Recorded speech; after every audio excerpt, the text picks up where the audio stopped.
احتمال نقض قانون‌های جنگی از طرف تاجیکستان و قرقیزستان در برخوردهای مرزی. جانبداری نکردن دوشنبه از قطعنامه سازمان ملل علیه روسیه. 4 ناحیه دوشنبه نقش سربازگیری را اجرا کردند.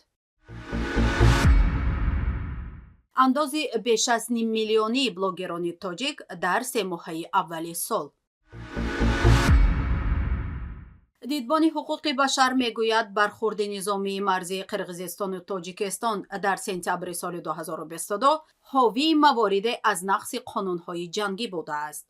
این سازمان بین المللی با نشر ویدیوی در یوتیوب در روز گذشته گفته است پس از بررسی عکس و ویدیوهای منتشر شده از این زد و خورد مرزی و همچنین صحبت با ساکنان مناطق مرزی دو کشور به این خلاصه رسیده است. سازمان دیدبان حقوق بشر میگوید در دوام آن 4 روز ماه سپتامبر سال 2022 کشورها نیروهای خود را در مرز مستقر کردند که حمله بی‌رویه و نامناسب آغاز شد. حملاتی که میتوانستند جنایات جنگی را تشکیل بدهند. این سازمان میگوید درگیری شدید میان نیروهای نظامی این دو کشور در دوام چند ساعت به چند مناطق مرزی دیگر توسعه یافت. در این ویدیو گفته می شود 2 ماشین یاری تجهیزی تاجیکستان در دهه چهارباغ مورد حمله نیروهای قرقیزستان قرار گرفتند که منجر به کشته شدن 10 نفر از شهروندان به خصوص 4 کودک، 2 کارمند طبی و زخم برداشتن بیش از 6 نفر شد. تحقیق این سازمان نشان داده است که این ماشین ها از دهه دوستوک قرقیزستان مورد حمله قرار گرفتند. به گفته این سازمان نیروهای قرقیزستان در میدانچه مرزی اوچقلچه بمب هدایت شونده لازری پرتاب و به سرنشین بیرکتر استفاده کردند. برخوردهای مرزی حداقل از سال 2011 به این سو در مرز تاجیکستان و قرقیزستان رخ می‌دهند، اما برخورد نیروهای نظامی این دو کشور در سپتامبر سال 2022 از شدیدترین برخوردهای نظامی تاجیکستان و قرقیزستان گفته می شود. سازمان دیدبان حقوق بشر میگوید در این درگیری حدود 50 نفر کشته شد و بیش از 121 نفر زخم برداشتند. تاجیکستان به جانبداری از قطعنامه مجمع عمومی سازمان ملل متحد در نسبت تجاوز روسیه به خاک اوکراین خودداری کرد. به اطلاع رادیو سوابودا این قطعنامه درباره همکاری با شورای اروپا با 122 آواز طرفدار قبول شده است، اما همراه با تاجیکستان 2 کشور دیگری آسیای مرکزی قرقیزستان و ازبکستان نیز از رایدهی به جانبداری از این قطعنامه خودداری نمودند. برعکس آن قزاقستان و چین و ترکیه از این قطعنامه جانبداری کردند. قزاقستان و چین به طرفداری قطعنامه رای دادند که در آن نسبت روسیه در رابطه با تجاوزش به اوکراین لحن تند و شدید استفاده شده است. آوازدهی روز 26 اپریل برپا شد. در مجموع از قطعنامه همکاری سازمان ملل متحد و شورای اروپا 122 کشور جهان جانبداری کردند. در این سند به چالش‌های بی‌سابقه‌ای که اروپا پس از تجاوز روسیه علیه اوکراین و پیش از آن علیه گرجستان روبرو شده است اشاره می شود. در آن اینچنین به جبران زیان به قربانیان تجاوز نیز دعوت می شود. 5 کشور روسیه، بلاروس، کره شمالی، نیکاراگوآ و سوریه ضد آن موضع‌گیری کردند. خودداری تاجیکستان علیه اقدامات ضد روسیه در حالی است که بیشتر از صاحب نظران بر آن نظرند دوشنبه از مسکو وابستگی جدی دارد، حالانکه امام علی رحمان در تیر ماه گذشته با صراحت گفته بود که این شریک استراتژیش به تاجیکستان و تاجیک ها احترام قائل نیست، در حالی که تاجیکستان آن را احترام می‌کند. Нас не 100 миллионов, не 200 миллионов, но у нас есть история, культура, мы любим. Мы хотим, чтобы нас уважали. Ничего не надо. Уважали. Мы не нищие.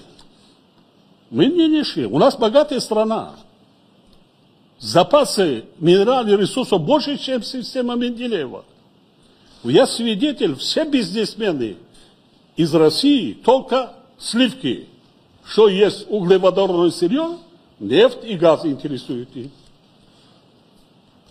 Нефть и газ. Давайте, где нефть и газ, там. А почему горнорудной промышленности, цветной металлургии, так? драгоценные металлы, драгоценные камни, и очень много-много. И даже стратегическое сырье для военных, которых нет в мире. Я вам рассказывал, когда вы были у меня, по запасам Таджикистан занимает первое место. Никого не интересует. Но давайте, вот мы собрались, давайте создадим условия. Где что-то мы нарушили, где-то мы с кем не так поздоровались, но здороваться будем. Но мы никогда не нарушали, как бы всегда уважаем интересы своего главного стратегического партнера. Но хотим, чтобы нас уважали. эмомалӣ раҳмон таи нишасте ба унвони осиёи марказӣ ва русия дар остонаи қазоқистон дар ҳоле чунин суханронӣ намуд ки беш аз 30 сол аз истиқлоли тоҷикистон сипарӣ шудааст, аммо вобастагии он аз русия коҳиш наёфтааст. 4 ноҳияи шаҳри Душанбе барномаи даъвати сарбозон ба артиши кишварро иҷро карданд. Ба иттилои вазорати мудофиаи Тоҷикистон, барномаи даъвати тоза сарбозон ба артиш дар кишвар 63% иҷро шудааст. Ҳамин тариқ ба иттилои ин манбаъ, барномаи даъвати наваскарон дар навоҳии Тобеи марказ 70%, дар вилояти Хатлон 60% ва Суғд 45% иҷро шудааст. Қаблан вазорати дифои Тоҷикистон хабар дода буд, ки вилояти мухтори Кӯҳистони Бадахшон нақшаи даъват ба сафи нирӯҳои мусаллаҳи Тоҷикистонро 100% иҷро кардааст. Вазорати дифои Тоҷикистон дар ҳоле аз иҷрои 63% нақшаи даъвати наваскарон хабар додааст, ки ҳамасола дар марҳилаҳои даъвати ҷавонон ба артиш аз тарзи ҷалби ғайриқонунии онҳо ба хидмати ҳарбӣ, инчунин меҳтарсолорӣ дар артиш шикоят мешавад. ба унвони мисол 24 апрел дар шабакаҳои иҷтимоӣ видеое роҳ ёфт, ки саҳнаи бадрафторӣ бо тоза сарбозон латукуби онҳоро намоиш медиҳад. Додситони кулли Тоҷикистон ва вазорати умури дохилӣ эълон карданд, ин ҳодиса рӯзи 15 декабри соли 2022 дар қисми ҳарбӣ 0215 нирӯҳои сарҳадии Кумитаи давлатии амнияти Тоҷикистон воқеъ дар шаҳри Конибодом рух додааст. ҳамзамон эълон шуд дар робита ба ин бадрафторӣ дар артиш 6 нафар боздошт шуда, алайҳашон аз тарафи додситони низомии Суғд парвандаи ҷиноӣ боз шудааст. Гузашта сайти Фараш ҳам аз латукуби як хонандаи мактаби ҳамагонӣ дар зимни сарбозшикорӣ дар ноҳияи Панҷ хабар дода буд. таи 3 моҳи гузашта блогерони тоҷик беш аз 500 000 сомонӣ андоз супориданд. Ба иттилои хабаргузории Азия Плюс, ин арқом дар зимни баргузории нишасте дар бошгоҳи Тавозун дар шаҳри Душанбе эълон шудааст. Нозирҷон Нозирзода, сардори раёсати такмили қонунгузории Кумитаи андози Тоҷикистон гуфтааст, феълан дар кишвар 70 блогер ба таври расмӣ фаъолият мекунанд, ки 540 000 сомонӣ андоз супориданд. Дар ин зимн ӯ афзуд, соли гузашта блогерони тоҷик 29 миллиону 700 000 сомонӣ даромад доштанд ва аз ин маблағ 1 миллиону 300 000 сомонӣ ба буҷаи давлат андоз аз даромад супориданд. манбаъ меафзояд, чанде пештар ҳафтаномаи боҷу хироҷ мақоми расмии Кумитаи андоз бо нашри номи 29 блогери маъруфи кишвар гуфта буд, ки онҳо ба соҳибкории ғайриқонунӣ машғул буда аз даромади худ андоз намесупориданд. дар чанд соли охир мақомоти тоҷик болои фаъолони блогерон ба таври ҷиддӣ тамаркуз карданд. чанд нафари онҳо дар ин зимн ҳатто зиндонӣ ҳам шуданд, ки баҳрабарангезтарини ин қазияҳо зиндонӣ кардани Далери Эмомалӣ ва Абдуллоҳи Ғурбатӣ дар чанд соли гузашта буд.